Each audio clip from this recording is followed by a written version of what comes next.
Ketemu lagi di program lingkungan. Kali ini Damar berada di Kelurahan Randakari. Dan di depan Damar sudah ada Bapak Lurah Khairul Amri. Oke. Selamat pagi, Pak. Selamat. Oke, gimana kabarnya, sehat? Alhamdulillah. Alhamdulillah sehat. Seger terus ya. Mudah-mudahan selalu sehat. Ini udah nggak asing lagi sebetulnya. Lurah ini kan cuman baru ya di Lurah Randakari. Sebelumnya di mana sih, Pak? Dulu di Tegaratu dari tahun 2006 sampai 2011. Setelah itu di Kecamatan Cilegon. 11 tahun. 11 tahun. Pindah ke Randakari. Randakari. Berarti kemarin 2006 sampai 2011. 2011 Di Tegaratu. baru ke Kecamatan Cilegon, Kasih Kesos. Bisa ke kelurahan lagi, Pak. Gimana, Pak? Ya mungkin itu juga alhamdulillah kita ditugaskan kembali dipercaya selaku ASN ya. Karena saya punya prinsip dimanapun kapanpun ditempatkan saya siap. Betul. Selaku abdi negara. Begitu. Berarti sudah berpengalaman apalagi soal lingkungan yang dikelilingi industri ya. Ya. Sudah sangat terbiasa.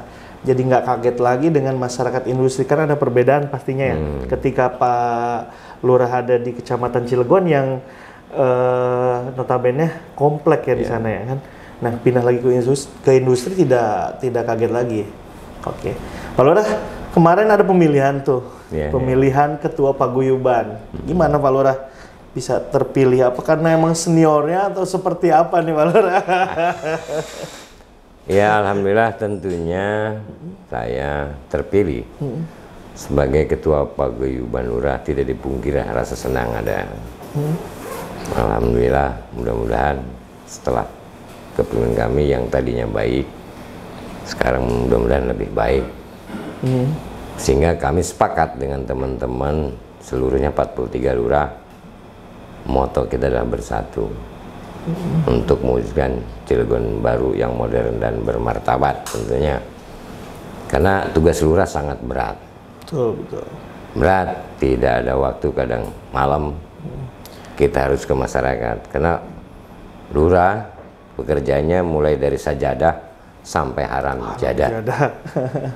Jadi tidak dibatasi batas waktu. Tidak. Kerja ya biasanya jam 4 bel pulang, enggak lurah beda ya. Nah, bicara soal ketua paguyuban sendiri, kenapa sih harus ada ketua paguyuban di lurah-lurah itu, dan apa saja sih fungsi yang memang terhadap lurah-lurah itu harus apa dan bagaimana gitu? Karena mungkin keberadaan paguyuban ini bukan ketika hari ini ya. Dari dulu juga sudah ada. Tentunya pertama menjalin tali silaturahmi. Betul. Karena kami ini ada ASN, sehingga antara 43 lurah ini tetap tidak ada gap, sehingga kami tetap moto tadi paguyuban bersatu. Kita teguh, bercerai kita runtuh. Jadi untuk mempersatukan para lurah-lurah, untuk meseragamkan program-program yang ada, begitu Pak Lurah. Nah, kita singgung sedikit kaitan dengan politik nih Pak Lurah. Bicara soal jabatan lurah ini, jabatan politis sendiri. Kalau Pak Lurah menyikapinya seperti apa sebagai ketua paguyuban, dan apa yang disampaikan kepada lurah-lurah? Sedangkan di ASN kan tidak boleh berpolitik. Seperti apa nih? Terima kasih. Kami selaku ASN, abdi negara, sesuai dengan dilarang bermain politik dan berpolitik. Betul. Kami netral. Tidak akan pernah mendukung partai apapun. Kami ditugaskan oleh Pak Wali Kota, karena SK-nya Pak Wali Kota adalah untuk melayani masyarakat, bukan melayani partai politik tentunya. Maka saya katakan tadi, kerjanya lurah tidak ada batas waktu. Sabtu Minggu libur tetap kadang kita harus masuk ketika bertugas. Masyarakat membutuhkan. Karena apa? Moto tadi, kami melayani masyarakat, bukan dilayani. Bukan dilayani ya. harus siap kapanpun itu ketika masyarakat ready. membutuhkan. Ready ya. Oke Pak Lurah, kita balik ke program yang ada di Kelurahan Randakari ini khususnya. Kalau bicara soal program di Kelurahan Industri ini, apa sih program yang disiapkan, yang sudah berjalan, yang dari Pak Lurah menjabat di kelurahan ini? Alhamdulillah selama menjabat, kalau menghitung hari kerja mungkin belum 100 hari ya. Alhamdulillah kami langkah saya pertama adalah silaturahmi dengan RT dan RW, kita kumpulkan, terus dengan Pokmas, bagaimana membangun Kelurahan Randakari biar lebih maju. Selanjutnya kami juga undang seluruh perusahaan yang ada di Randakari, bagaimana supaya perusahaan yang ada di Randakari bersinergi dengan masyarakat kami di Kelurahan Randakari. Dan alhamdulillah dalam kurun waktu belum lama ini ya, saya hitung seumur jagung lah kira-kira seperti itu. Alhamdulillah banyak masyarakat yang sudah terakomodir, baik tenaga harian lepas atau tenaga yang lain, alhamdulillah. Terus untuk UMKM juga, terutama ibu-ibu juga kita sudah lakukan, termasuk alhamdulillah program pemerintah Kota Cilegon terkait dengan pembangunan yang diserahkan kepada RW yang di bawah naungan Pokmas, ya alhamdulillah berjalan. Artinya yang pertama kali dilakukan Pak Lurah adalah silaturahmi dulu ya? Melihat dulu bagaimana masyarakatnya seperti apa dan apa kebutuhan dari masyarakat, tentunya begitu Pak Lurah ya. Nah kalau bicara soal tadi program RW sendiri di Randakari ini ada pembangunan apa saja sih? Karena ada program Salira ya Pak Lurah ya. Alhamdulillah kayak kemarin program Salira termin pertama itu pembuatan jamban di Kampung Cirubu, terus pembuatan konblok jalan yang di daerah Penyurungan. Alhamdulillah secara fisik alhamdulillah lebih volume dari apa yang ditentukan, karena itu juga termasuk ada swadaya masyarakat. Jadi selain program yang digelontorkan ada swadaya masyarakat? Ada swadaya masyarakat, karena memang kita sosialisasi lurah, Pokmas, RW dan RT kepada masyarakat. Alhamdulillah mereka sadar. Gitu. Karena sebuah kebutuhan yang tadinya hanya masuk motor, sehingga alhamdulillah banyak gang-gang itu yang bisa masuk.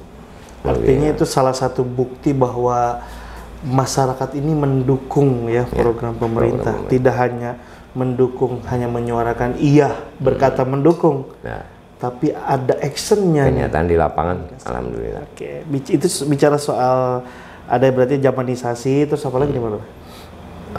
Pemasangan konblok. Nah, sehingga baru termin pertama ini. Adapun nanti termin kedua juga belum dilaksanakan.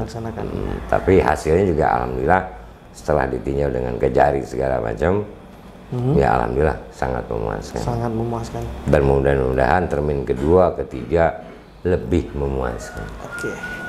Yang menarik ini di Kelurahan Randakari ini adalah Kelurahan Industri. Bagaimana perhatian industri terhadap masyarakat, terutama bagaimana caranya Lurah ini menggaungkan agar industri juga perhatian, tidak membuang hal yang negatifnya saja, tapi hal yang positif harus dirasakan masyarakat. Bagaimana perhatiannya? Alhamdulillah yang sudah kami rasakan ketika awal bulan Juni kita mengadakan turnamen volleyball tingkat RT sekelurahan Randakari. Alhamdulillah antusias dari pihak perusahaan yang kami rasakan. Alhamdulillah kedekatan antara perusahaan dengan lingkungan sekitar perusahaan alhamdulillah sudah terjalin dari sejak dulu. Tidak ada lagi gap mana perusahaan mana masyarakat, alhamdulillah. Nah, tentunya saat nanti juga insya Allah tanggal 11 Juli kita mengadakan open turnamen volleyball Wali Kota Cup, dan alhamdulillah setelah kita undang perusahaan yang ada di lingkungan Randakari khususnya mensupport kegiatan ini.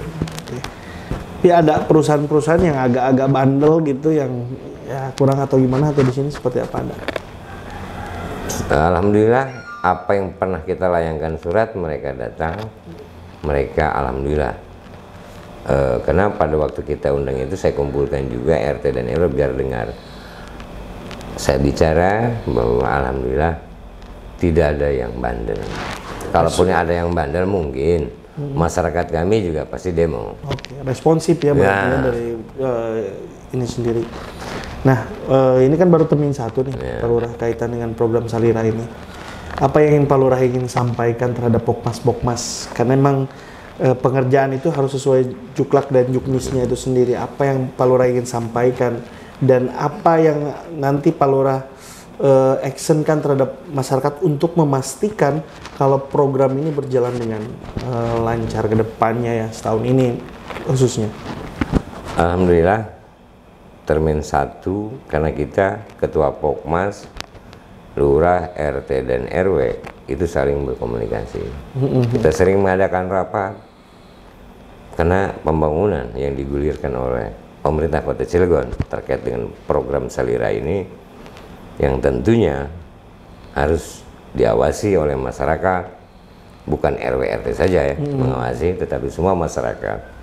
Dan alhamdulillah masyarakat itu tadi kembali saking nerima atau antusias masyarakat terhadap program pemerintah Kota Cilegon, mereka siap bersuadaya. Alhamdulillah, yang itu yang kita rasakan, dan mudah-mudahan ke depan untuk termin 2 dan 3 sampai dengan selesai program Salira ini, terutama khususnya di Randakari, mudah-mudahan lebih tepat sasaran dan volumenya tidak akan pernah berkurang, bahkan saya berharap lebih karena ada swadaya masyarakat itu. Karena saya arahkan ke masyarakat, tugas masyarakat hanya mendoakan pemerintah Kota Cilegon, Kota Cilegon membangun masyarakat. Mantap. Oke, terima kasih Pak Lurah atas waktunya. Nanti juga kita izin mau bincang-bincang dengan Pokmas di sini untuk artinya mengetahui seberapa jauh sih pembangunan. Ya, tidak hanya di Pak Lurah aja kita berbincang ya masyarakat Kota Cilegon. Kita juga akan berbincang-bincang langsung dengan Pokmas yang turun langsung ke lapangan, seperti apa benar atau tidaknya apa yang disampaikan Pak Lurah ya terkait dengan program. Kita akan cek langsung ke Ketua Pokmasnya. Oke, terima kasih Pak Lurah atas waktunya. Assalamualaikum.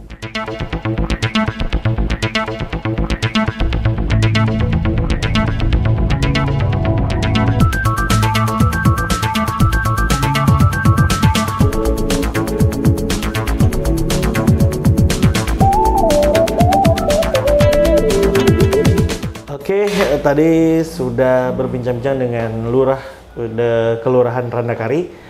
Seperti yang tadi Vino sampaikan, juga kita akan ngobrol-ngobrol sama Ketua Pokmas. Ya, selamat pagi Pak Ketua Pokmas. Boleh disampaikan dan perkenalan ke masyarakat nih. Siapa nih Bapak dan Ketua Pokmas RW berapa? Silakan Pak. Nama saya Haji Ngapya Wahyudi, SPD. Alamat saya di Randakari, saya Ketua Pokmas Randakari. Jadi menjadi Ketua Pokmas itu mulai tahun 2017 dari awal. Dari awal itu sudah saya menjadi Ketua Pokmas di Randakari. Oke, Pak. Di Pokmas ini seperti apa sih? Tentu Bapak tidak kaget lagi ya dengan kegiatan-kegiatan Pokmas sendiri. Ini kan ada beberapa perbedaan yang program ya. Mungkin seperti apa nih Pak, bisa dijelaskan untuk program sebelumnya dengan sekarang nih sebagai Ketua Pokmas Pak? Kalau program dari awal itu kan nggak seluas sekarang ya. Dulu Paping Blok, TPT sama Jamban gitu ya. Terus kalau sekarang itu melebar menjadi ada Rutilahu, ada Jamban, ada rehab masjid, ada rehab musola, dan gardu, juga posyandu gitu sudah berkembang kan. Jadi semakin tahun semakin berkembang itu program-program itu, ada perubahan gitu. Kalau ke tingkat kesulitannya sendiri bagaimana Pak Ketua Pokmas? Kalau secara kesulitan sih nggak begitu saya rasakan ya, nggak begitu berat saya rasakan karena memang kita itu kan kerja tim ya. Jadi saling memberi masukan, saling memecahkan bersama-sama di antara kita pengurus Pokmas dan masyarakat itu. Jadi kalau di Randakari ini nggak menemukan hal-hal yang sangat sulit begitu. Kalau yang kecil-kecil itu biasa, umpamanya ada bantuan jamban umpamanya ini. Jadi bantuan jamban itu kan 5 juta makanya nggak cukup gitu ya. Nah ini kan yang punya itu kepengennya lebih dari itu gitu ya, padahal kan seperti itu ya. Terus kedua contoh Rutilahu. Rutilahu itu dananya itu cuma 15 gitu ya, 15,5 gitu. Tapi kerusakan di lapangan itu kan lebih dari itu. Nah ini harus diselesaikan gitu. Jadi kita harus mempunyai langkah-langkah supaya program yang sesuai dengan dana itu dilaksanakan, dan yang kerusakan yang lainnya itu dilaksanakan juga dengan umpamanya ada swadaya dari yang punya rumah, juga swadaya dari yang lain, bantuan yang lain begitu ya, itu seperti itu.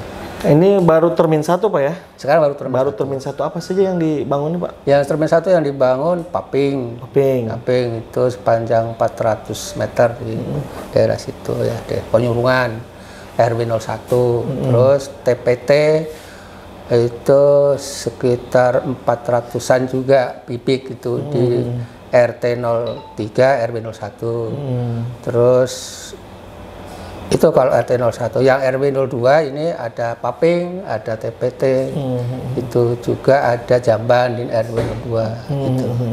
Jadi ada jamban, ada TPT kan. Ada Paping juga, memang itu yang dibutuhkan ya di. Jadi masyarakat sekarang ini masih dominasi itu, jadi lingkungan mobilisasi lingkungan itu ya, jalan-jalan lingkungan itu yang banyak yang dibutuhkan. Ada pun yang lain karena terbentur oleh syarat yang umpamanya mau kepengen posyandu tapi memang tanahnya belum nggak ada, karena memang harus persyaratannya itu tanah harus ada wakaf tanah dan sebagainya itu. Kayak gardu juga sama begitu. Pengennya masyarakat kepengen ya banyak itu, tapi sementara ini kan kendalanya seperti itu. Oke, berarti satu PR ya Pak ya, bahwa masyarakat ingin posyandu ya. Ya gitu. Oke Pak, kaitan dengan program lingkungan ya, kaitan dengan Salira, ini sangat bersentuhan banget dengan kepentingan masyarakat. Antusiasme masyarakat terhadap pembangunan, terutama di program lingkungan, seperti apa sih Pak? Kalau masyarakat menyambutnya sangat-sangat positif ya, senang. Jadi karena memang sebelumnya juga sudah ada kegiatan-kegiatan yang masyarakat rasakan, dan sifat-sifatnya seperti ini kegiatan sudah dulu, seperti P2KP, ada PNPN, sebagainya. Jadi masyarakat sudah terbiasa gitu. Jadi adanya pembangunan sekarang itu ya tetap sangat-sangat suka, senang gitu ya. Gitu. Apalagi sekarang ini sudah artinya dana-dana sudah sudah dipatok ya untuk per RW sekian, gitu tuh. Nah, itu jadi lebih memfokuskan gitu ya, gitu. Itu baru seperti itu. Masyarakat tetap sangat-sangat mendukung, sangat merespon dan sangat suka itu, yang karena di situ juga fasilitas lingkungan juga terpenuhi, juga mengurangi tenaga kerja yang pengangguran tenaga kerja dapat dikurangi, ekonomi dapat meningkat gitu, dan kebersihan juga dapat berjalan dengan baik gitu. Artinya antusiasme masyarakat ini dengan adanya swadaya masyarakat juga itu menjadi swadaya masyarakat sangat-sangat tinggi. Bukti ya. Nah, tadi saya sampaikan karena memang dulu sudah ada kegiatan awal tahun 2009, saya juga di P2KP dulu, itu sudah terdidik, sudah terbiasa. Jadi awal dari kegiatan itu harus ada swadaya masyarakat gitu, yang dipancing seperti itu. Jadi gitu. kalau memang mau ya ayo kerjakan di RT ini, kalau nggak mau jangan gitu. Jadi sudah dari dulu tertanamnya di Radakari itu sudah dari dulu. Sudah gitu, berjalan ya. dari dulu, kekompakannya sudah terlihat dari dulu ya. Ya, jadi masa itu saya kira sudah sudah terbiasa lah itu soal swadaya ini. Nah, sekarang apalagi sekarang itu seperti makan, kopi dan sebagainya itu sudah biasa. Sudah biasa ya. Ya itu kan juga nggak mengeluarkan uang sendiri gitu. Nah, sekarang kan lurah baru nih, jadi bilang kata Pak Lurah tadi saya ngobrol-ngobrol belum sampai 100 hari kerja, baru seumur jagung. Apa tanggapan dari Pak Ketua Pokmas sebagai masyarakat dengan lurah baru ini? Kenapa? Tanggapannya nih, apa pendapatnya terkait lurah baru? Lurah terhadap saya apa? Dari Bapak sebagai masyarakat terhadap lurah. Ya, dengan sehingga kalau masyarakat itu biasanya ya tergantung pemerintah yang menugaskan, siapapun petugasnya yang ada di masyarakat ya kita dukung gitu ya, itu kan gitu. Ya dulunya sudah maju ya sekarang lebih maju, kepengennya seperti itu. Alhamdulillah yang kepala sekarang itu tadi sudah dijelaskan, artinya program-programnya juga sinergi dengan tadi sudah dikatakan ya Pak Lurah itu sinergi dengan RT, dengan RW, dengan lembaga-lembaga yang ada di kelurahan itu kayaknya ini ke depan lebih baik lagi karena ini memang baru ya. Jadi kita menurut keterangan itu ya, atau dari pertemuan-pertemuan sebelumnya itu mudah-mudahan ke depan lebih baik lagi gitu. Semua mendukung, masyarakat mendukung ya. Karena itu ya tugas dari pemerintah, bukan pemilihan dari masyarakat. Jadi kita terima saja saat itu. Itu barangkali seperti itu. Oke, terakhir nih Pak, wali kota ini punya banyak program ya. Ada program lingkungan ya yang salira, ada berbagai macam program-program, terutama menekan para industri ya, kaitan bagaimana cara bersama-sama mensejahterakan masyarakat. Menurut Bapak nih, program-program wali kota Cilegon ya, Bapak Heldi Agustian dengan Pak Wakilnya Pak Sanuji, ini seperti apa sih? Bapak kan sebagai masyarakat yang merasakan langsung programnya, kan bicara soal program, harus program wali kota itu menyentuh langsung ke masyarakat. Bagaimana terasa program itu, Pak? Ya tentunya ya terasa ya. Kalau program wali kota sekarang itu kan tentunya ingin berbeda dengan yang dulu. Artinya berbeda itu bukan berbeda tujuan, tapi berbeda peningkatan, maksudnya peningkatan itu ya. Yang saya lihat itu karena ini belum begitu lama Pak ini ya. Tetap itu sangat berguna ya, sangat senang gitu, sangat merespon masyarakat gitu ya. Kalau soal tadi ada menyinggung industri, ya industri di kita ya selama ini enggak merespon dengan masyarakat karena saling membutuhkan gitu ya. Kita butuhkan industri juga menyupport apa kebutuhan di masyarakat, meskipun ya artinya terbatas itu kemampuannya begitu ya. Oke, terima kasih ya, Ketua Pokmas sudah meluangkan waktu untuk kita bisa berbincang-bincang di program lingkungan, programnya Radio Mandiri FM. Oke, masyarakat Kota Cilegon tadi sudah kita dengar sendiri ya bagaimana antusiasme masyarakat, bagaimana program-program yang dicanangkan oleh Bapak Wali Kota Cilegon didukung oleh masyarakat. Dan tadi juga disampaikan oleh Ketua Pokmas ingin ada harapan, perbedaan, peningkatan. Oke, kita jumpa lagi di proling yang lainnya bersama Radio Mandiri FM.